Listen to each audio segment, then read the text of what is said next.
మీ మోకాల నొప్పులకు ఎటువంటి సర్జరీ లేకుండా ఎపియాన్ పెయిన్ క్లినిక్ అందిస్తున్న అత్యాధునిక చికిత్స. అసలు ఈ ప్రెగ్నెన్సీ నుంచి డెలివరీ వరకు అసలు ఎలాంటి ఇష్యూస్ అనేది మీరు చూస్తూ ఉంటారు? యూజువల్గా వినే ఉంటారు ప్రెగ్నెన్సీలో లెఫ్ట్ సైడ్ తిరిగి పడుకోమని చెప్పడము, ఇవన్నీ యూట్రస్ అంతా ముందుకు వచ్చి కొంచెం సైడ్కి తిరిగితే ఆ వెనకాల మూత్రనాళం మీద ప్రెషర్ తగ్గుతుంది.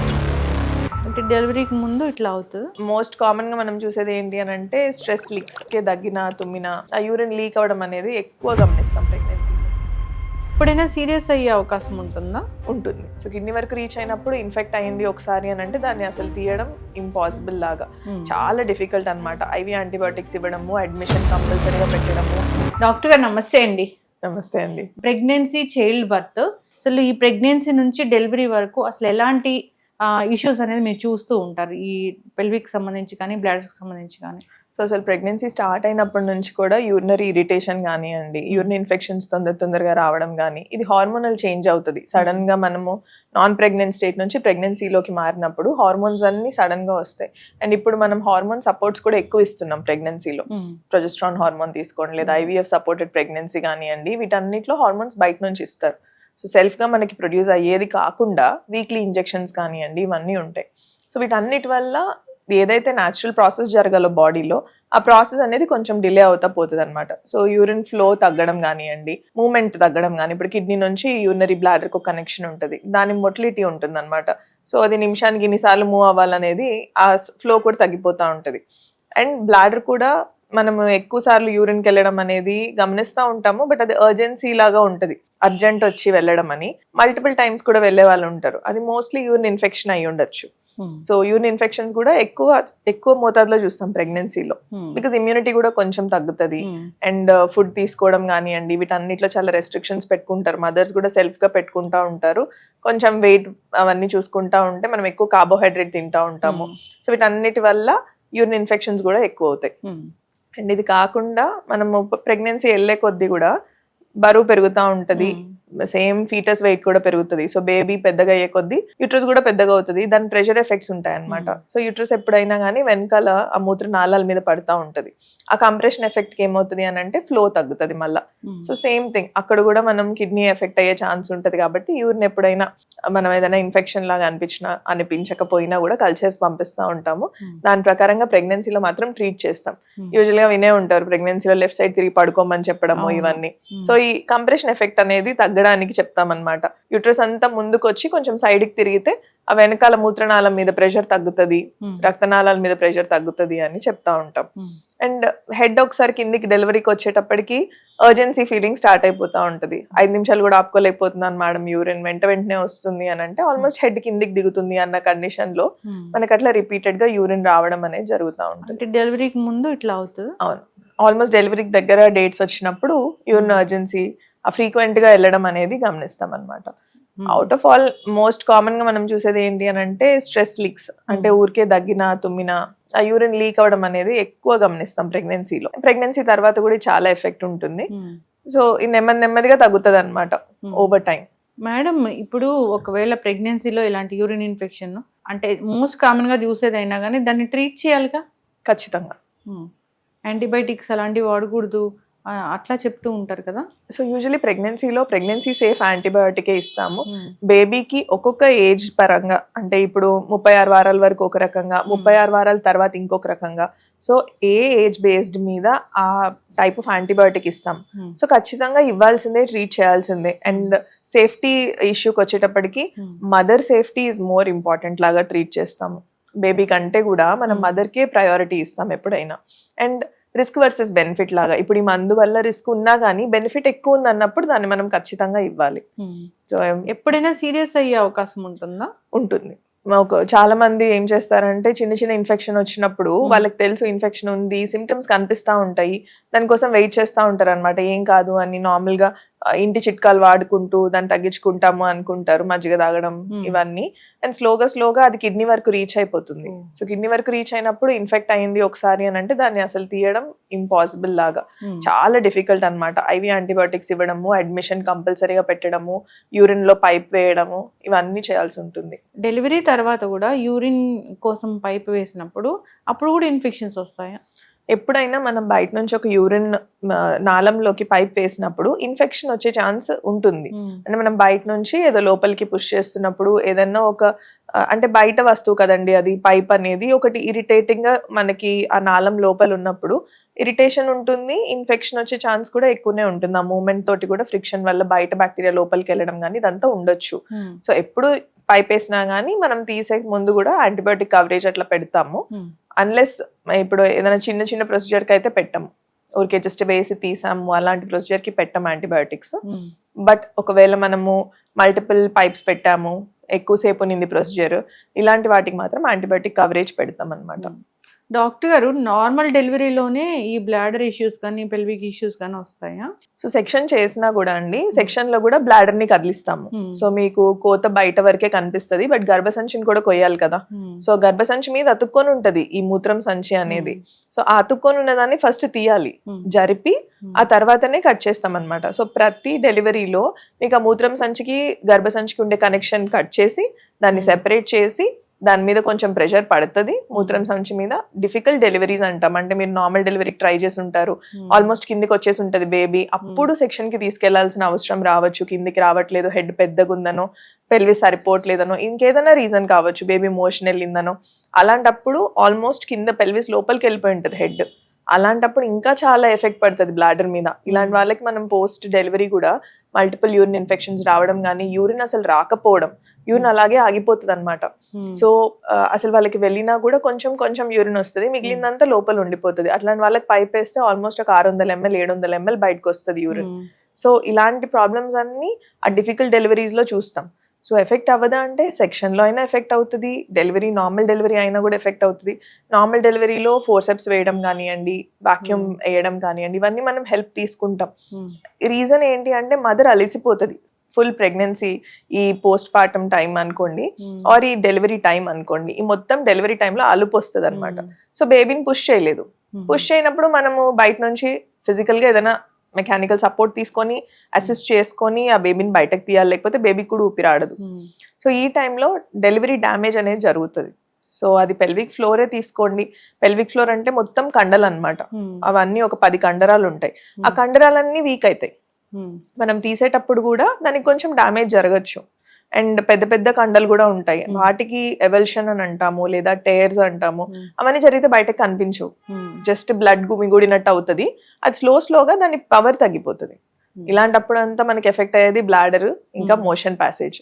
అలాంటి వాళ్ళకి పోస్ట్ డెలివరీ గాలి లీక్ అయిపోతూ ఉండడం కానివ్వండి, ఎక్కడ పడితే అక్కడ గ్యాస్ లీక్ అవుతా ఉంటుంది. అంటే వాళ్ళకి తెలియదు, కావాలని చేయరు, బట్ కూర్చొని ఉన్నా కానీ గ్యాస్ లీక్ అయిపోవడము, యూరిన్ సడన్ గా లీక్ అయిపోవడము, కొన్నిసార్లు మోషన్ కూడా లీక్ అయిపోతా ఉంటది. సో ఇది పోస్ట్ డెలివరీ జరుగుతాయి, చాలా కామన్ గానే జరుగుతాయి. పోస్ట్ డెలివరీ అసలు చాలా జాగ్రత్తలు తీసుకోవాలి. సో ఫస్ట్ ఆఫ్ ఆల్ మీకు అలాంటి కంప్లైంట్ ఏదైనా ఉంది అని అంటే మీకు డెలివరీ చేసిన డాక్టర్ దగ్గరికి ఫస్ట్ వెళ్ళండి అండ్ వాళ్ళతోటి డిస్కస్ చేయండి ప్రాబ్లం.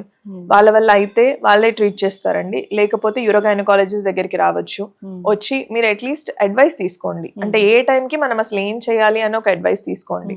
కొంతమందికి వాళ్ళ ఫిజికల్ సిచ్యువేషన్ బట్టి మనం డిఫరెంట్ టైప్స్ ఆఫ్ ట్రీట్మెంట్స్ చెప్తాం అనమాట. అది ఫిజియోథెరపీయే తీసుకోండి, నాన్ ఇన్వేజివ్ మెథడ్సే తీసుకోండి, లేదా సర్జికల్ మెథడ్. కొంతమందికి సర్జరీ వరకు కూడా అవసరం పడవచ్చు, బట్ మీరు వచ్చే టైంకి చాలా లేట్ అయిపోయి ఉండొచ్చు. సో మనం ఏదైనా సర్జరీ చేయాలని అంటే అరే ఇంకొక 6 వారాలు ముందు వచ్చి ఉంటే బాగుండు వీళ్ళు అనే ఆలోచన డాక్టర్కి రావద్దు. అందుకని ఫస్ట్ ఒపీనియన్ అన్న తీసుకోండి. సో ఒక కన్సల్టేషన్ తీసుకోవడంలో తప్పులేదు, ఒక సెకండ్ ఒపీనియన్ తీసుకోవడంలో తప్పులేదు. ఎప్పుడు ఇష్యూ ఏదైనా అప్పుడే స్టార్ట్ అవుతున్నప్పుడు డాక్టర్ దగ్గరికి వెళ్తే మంచిది. అంటే సఫర్ అవ్వడం కంటే ఫస్ట్ ఆఫ్ ఆల్ వెళ్ళి కనుక్కోవడం better. Most of the times ఎట్లుంటది అంటే ఫిస్ట్యులాస్ అని అంటామండి. ఈ డెలివరీ జరిగినప్పుడు డ్యామేజ్ అవుతుంది. ఈ డ్యామేజ్ అయినప్పుడు ఏమవుతుందంటే మోషన్ కి ఇంకా వెజైనాకి మధ్యలో ఒక కనెక్షన్ ఏర్పడొచ్చు. సో ఈ కనెక్షన్ ని వాళ్ళు గుర్తించలేకపోవచ్చు. ఆ టైంలో డెలివరీ చేస్తున్నప్పుడు ఏమవుతుందంటే కింద భాగంలో అంతా వాపు ఉంటుంది, చాలా బ్లీడింగ్ ఉంటుంది.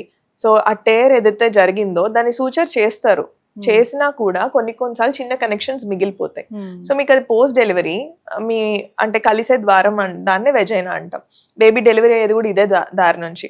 అక్కడ మీకు ఏదైనా మోషన్ ఉన్నట్టు కానీ లేదా యూరిన్ పడుతున్నట్టు అందులో అలాంటి ఫీలింగ్ కలిగితే ఫస్ట్ ఆఫ్ ఆల్ వెళ్ళి ఒపీనియన్ తీసుకోండి.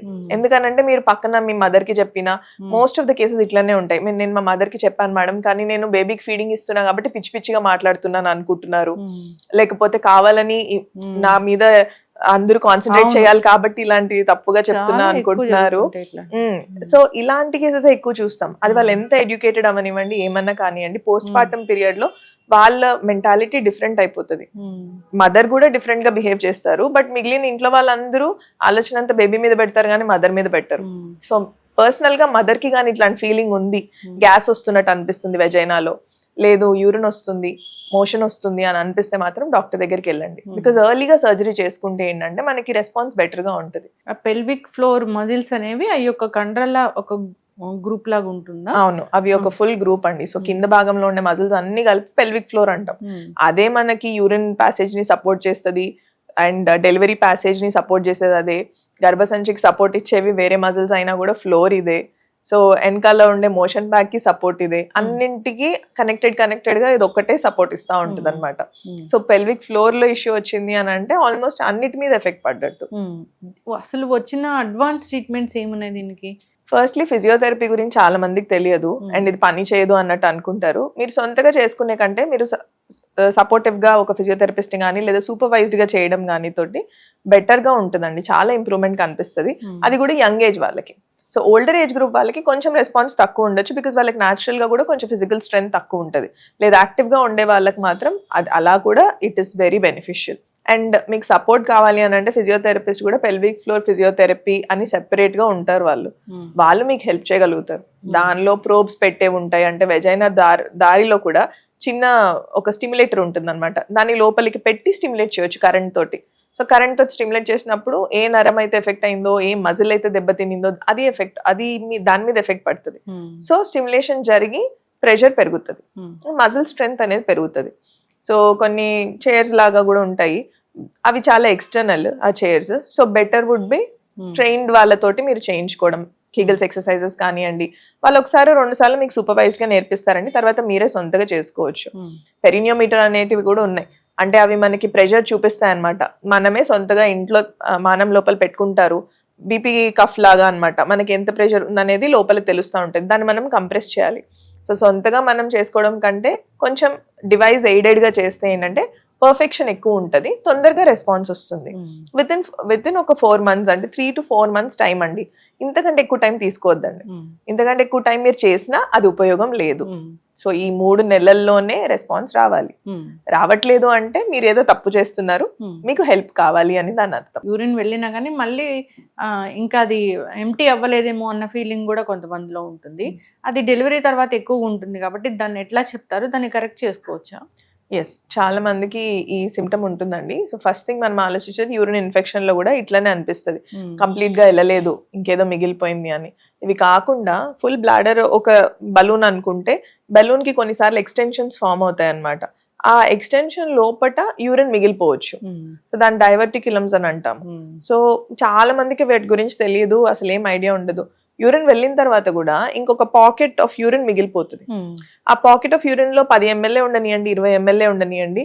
సో వాళ్ళు ఏదైనా పొజిషన్ చేంజ్ చేసినా, లేచి నిలబడి మళ్ళీ కూర్చున్నా, అప్పుడు ఆ కొద్దిగా యూరిన్ బయటకు వస్తుంది అనమాట. కానీ అప్పటి వరకు ఆ సెన్సేషన్ ఉంటుంది మైండ్ లో, అరే ఏదో మిగిలిపోయింది, ఇంకా వెళ్ళాలి అని. సో అట్లాంటి వాళ్ళకు ఒక కొంచెం టెస్ట్లు, ఒక టైప్ ఆఫ్ ఎక్స్రే అట్లాంటివన్నీ ఉంటాయి, స్కాన్స్ కానివ్వండి.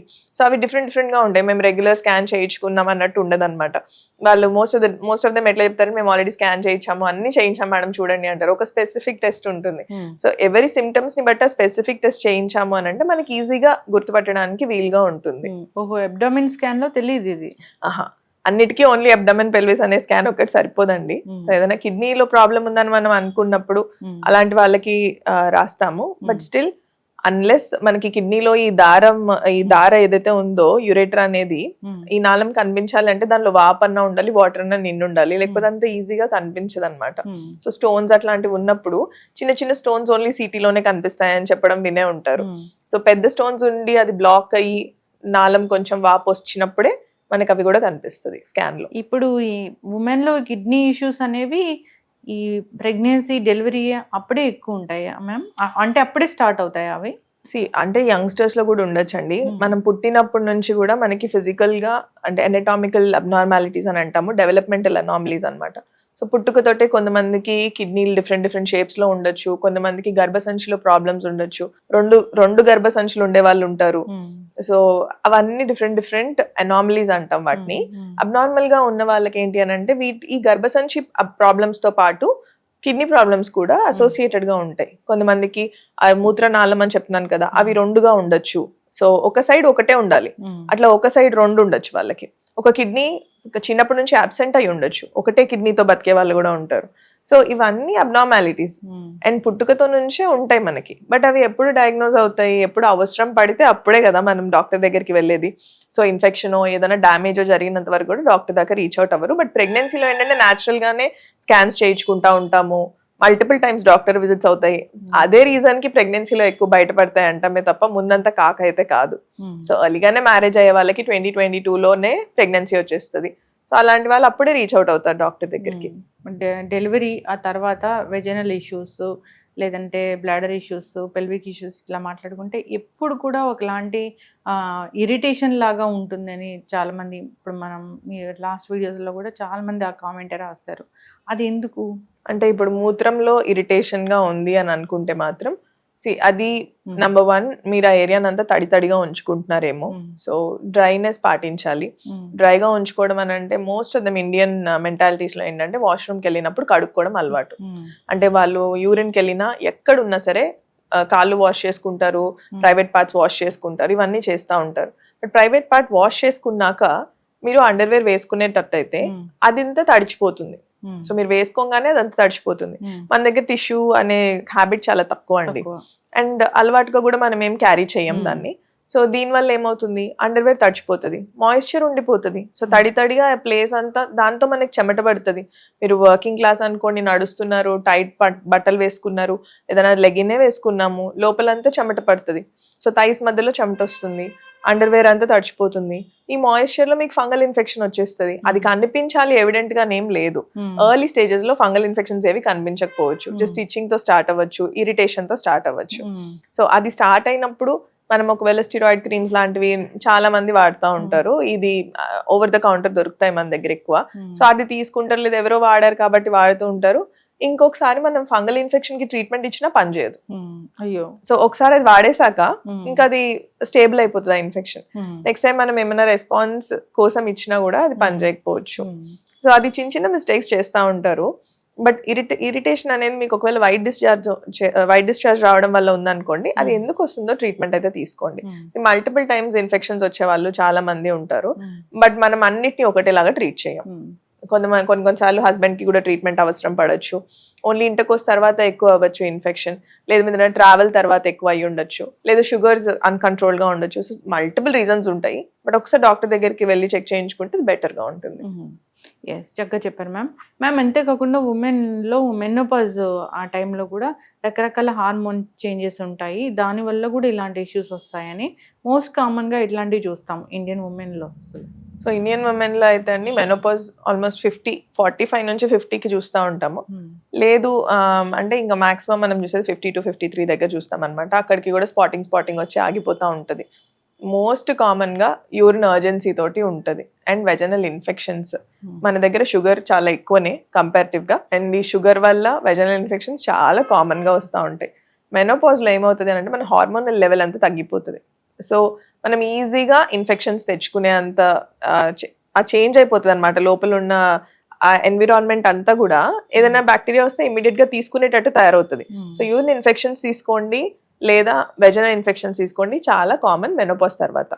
యూరిన్ ఇన్ఫెక్షన్ ఒకసారి వచ్చింది మెనోపాజ్ లో అని అంటే మీరు దాన్ని కంప్లీట్ గా ట్రీట్మెంట్ తీసుకోలేదంటే మాత్రం రికరెంట్ గా వస్తూ ఉంటుంది. ప్రతి 6 నెలలకు ఒకసారి, సంవత్సరంలో 3-4 సార్లు ఇలా వచ్చిందంటే మీకు ఎన్ని యాంటీబయాటిక్లు వేసినా కానీ మళ్ళీ తగ్గదు.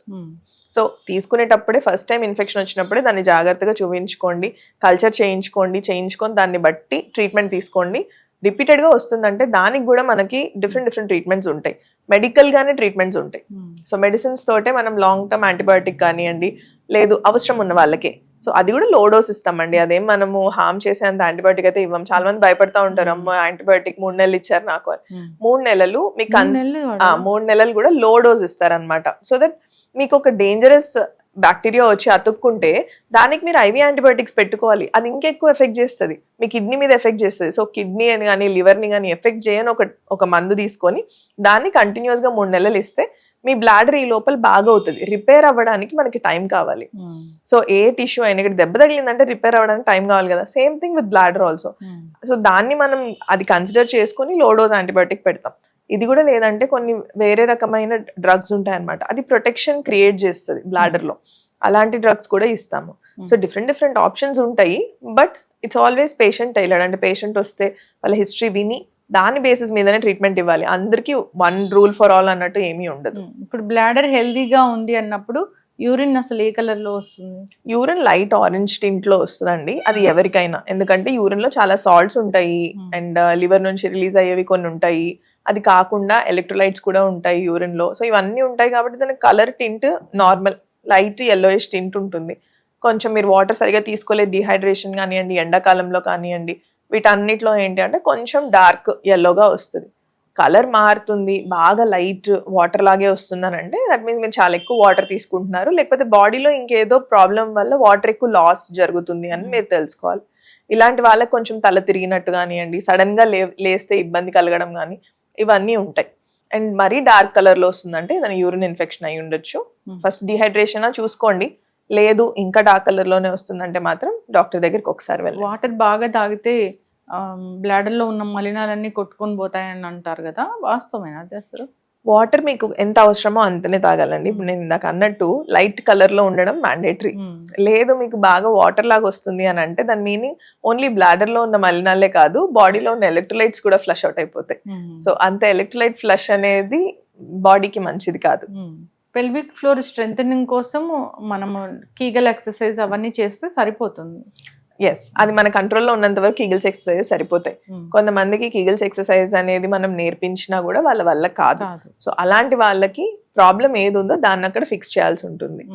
మ్యామ్ ఒక 45 ఉన్నారు, అసలు పట్టించుకోరు వాళ్ళ హెల్త్ గురించి, మోస్ట్ కామన్గా ఎలాంటి ప్రాబ్లమ్స్ చూస్తున్నారు, వాళ్ళకి ఎలాంటి మెసేజ్ ఇస్తారు? అంటే వాళ్ళకి పీరియడ్స్ ఆగిపోయినాయా, అబ్నార్మల్గా ఉన్నాయా, అంటే ఫ్యామిలీ కోసమే వాళ్ళ లైఫ్ అంతా త్యాగం చేస్తూ ఉంటారు, వాళ్ళ హెల్త్ గురించి పట్టించుకోరు అన్న వాళ్ళకి అసలు ఎలాంటి జాగ్రత్తలు చెప్తారు? ఏం కనిపిస్తే వెంటనే డాక్టర్ దగ్గరకు రావాలి, అసలు ఎలాంటివి వాళ్ళు మిస్ చేసుకొని బాగా క్రానిక్ చేసుకుంటూ ఉంటారు?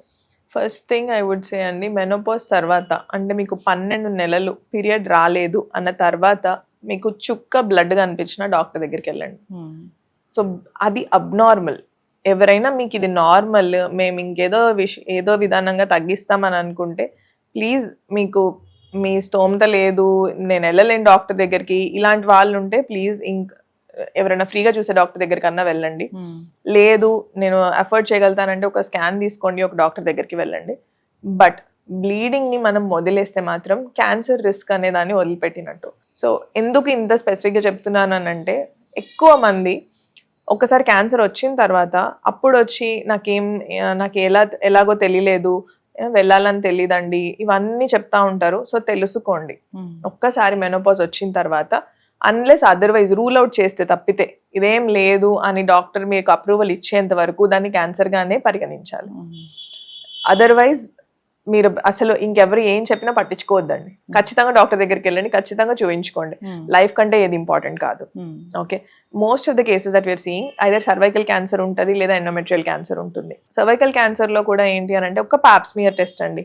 జస్ట్ పాప్స్మియర్ అనేది మీ వైట్ డిశ్చార్జ్ లాగా ఉంటుంది అనమాట. వైట్ డిశ్చార్జ్ సెల్స్ ని తీస్తాం ఆల్మోస్ట్ అట్లనే అనుకోండి. అండ్ అది చిన్న బ్రష్, అది మీకు ఏం పెయిన్ ఉండదు, ఏముండదు, జస్ట్ ఇలా టచ్ చేసిన ఫీలింగ్ వస్తుంది తప్పితే ఇంకేమీ డిఫరెన్స్ ఉండదు. అది మనకి 3 years వరకు మనం ప్రొటెక్షన్ ఉన్నాము అని చూపిస్తుంది క్లియర్గా. సో నేను వ్యాక్సిన్ తీసుకున్నాను, నాకు పాప్స్మియర్ అవసరం లేదు. చాలా మంది చెప్తారు ఈ మాట, నాకు వ్యాక్సిన్ తీసుకున్నా మేడం, నాకెందుకు పాప్స్మియర్ అని. వ్యాక్సిన్ మీరు ప్రొటెక్షన్ కోసం ప్రివెంటివ్గా తీసుకున్నారు, పాప్స్మియర్ కూడా ప్రివెన్షన్. అట్లీస్ట్ ఫిజికల్గా మనం చూసి పాప్స్మియర్ తీస్తున్నాం. అండ్ బ్రెస్ట్ ఎగ్జామినేషన్ చేయించుకోండి, బ్రెస్ట్ స్క్రీనింగ్ చేయించుకోండి. మీకు హిస్టరీ ఉంది ఫ్యామిలీలో ఎవరికన్నా బ్రెస్ట్ క్యాన్సర్ కానీ ఎండోమెట్రియల్ క్యాన్సర్స్ కానీ ఉన్నాయంటే ప్లీజ్ అర్లీగా చేయించుకోండి. మీకు 30 ఉన్నప్పటి నుంచి 25 ఉన్నప్పటి నుంచి ఒక అల్ట్రాసౌండ్ అనే చేయించుకోండి. మామోగ్రామ్స్ కాదు, అల్ట్రాసౌండ్ ఆఫ్ బ్రెస్ట్ ఉంటుంది, అది చేయించుకోండి. ఎండోమెట్రియల్ క్యాన్సర్ ఉంది హిస్టరీ అని అనుకుంటే, లేట్ మ్యారేజెస్ అవుతున్నాయి, మీకు లేట్గా పీరియడ్స్ అంతా లేట్గా 4 నెలలకు ఒకసారి 5 నెలలకు ఒకసారి వచ్చే వాళ్ళు కూడా ఉంటారు. ఇలాంటి వాళ్ళకి హై రిస్క్ ఉంటుంది ఎండోమెట్రియల్ క్యాన్సర్ రావడానికి. సో ప్లీజ్, ఒకవేళ కానీ మీకు పీరియడ్స్ ఆగిపోయినాక మళ్ళీ పీరియడ్ వచ్చినా దయచేసి డాక్టర్ దగ్గరికి వెళ్ళండి. ఉమెన్ వాళ్ళు పట్టించుకోకపోయినా వాళ్ళ పిల్లలన్నా ఖచ్చితంగా వాళ్ళని తీసుకొని వెళ్ళాల్సింది. ఎస్, మీరు ఇన్సూరెన్స్ అప్లై చేసేటప్పుడైనా కానీ ఒక round of battery of test చేయించుకోండి.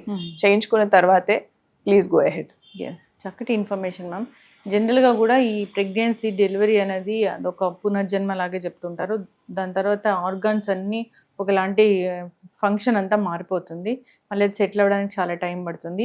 వాటిలోనే మనం ఎక్కువగా బ్లాడర్ ఇష్యూస్ కానీ పెల్విక్ మజిల్ స్ట్రెంత్ తగ్గిపోవడం కానీ ఇలాంటివన్నీ చూస్తూ ఉంటాము.